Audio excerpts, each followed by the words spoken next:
Ninakaw yung video ko. Ginaya yung profile ko. Ako, patay tayo dyan, idol. Bakit ginaya yung video mo? Kinuha lahat ng video ko.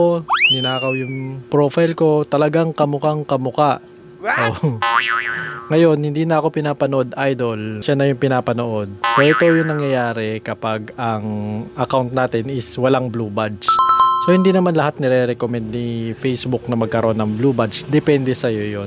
Ngayon, kung ninakaw yung video mo, tapos pati yung profile mo ninakaw, tapos halos parehas na kayo, ang hindi niya lang po magagawa dyan, idol, na lagyan ng blue badge kasi may requirements po yan.